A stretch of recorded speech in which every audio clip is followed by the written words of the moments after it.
Hello, everyone, and welcome to another milestone, Season 2, Episode 20 of Idioms Explained podcast.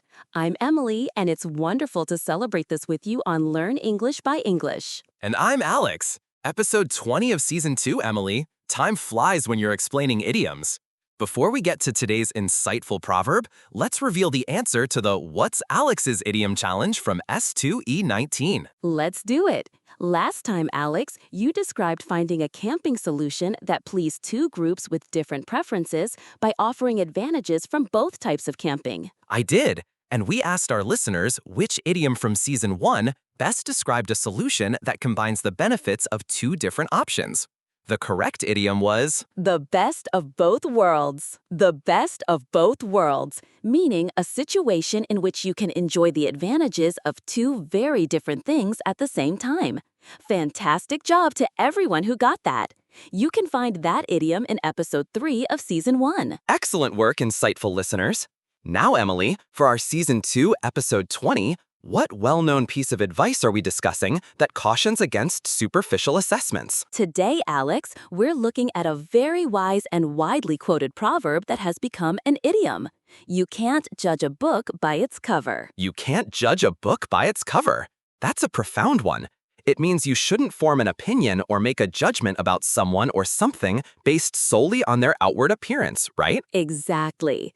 It advises against making assumptions about the true nature, character, or value of something or someone based only on what you see on the surface. For example, he might look a bit scruffy, but he's actually a brilliant scientist. You can't judge a book by its cover. It's a reminder that true worth or character lies deeper than appearances. What's the origin of this phrase, Emily? The sentiment is quite old, Alex, but the specific phrasing, you can't judge a book by its cover, is believed to have appeared in the mid-19th century. It was notably used in a line from a novel by George Eliot in the 1860s, though variations existed before. The metaphor is very direct. The cover of a book, its design, title, etc., might not accurately reflect the quality or content of the story inside. That's a very effective and relatable metaphor. So a restaurant might not look very fancy from the outside, but the food could be amazing. You can't judge a book by its cover. Precisely. Or someone might seem shy and quiet initially, but they could actually be very outgoing and interesting once you get to know them. It applies to people, places, and things. It's a call for deeper understanding and to look beyond first impressions. It encourages us to give things a chance and not make snap judgments based on superficial qualities. Absolutely. It's about fairness and recognizing that appearances can be deceiving. It's a really important life lesson.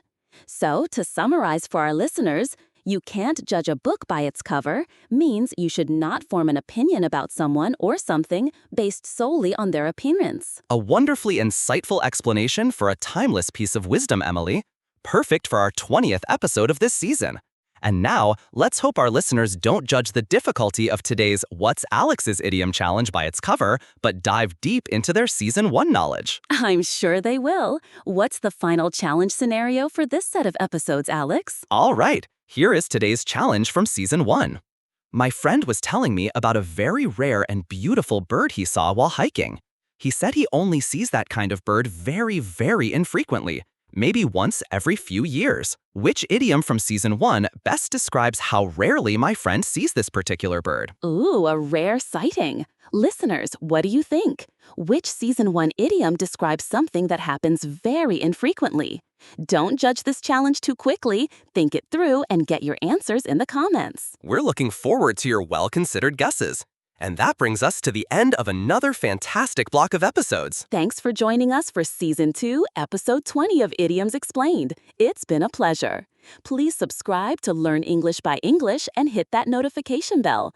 We promise the content inside our channel is always worth exploring. We do. Your support and enthusiasm make all the difference.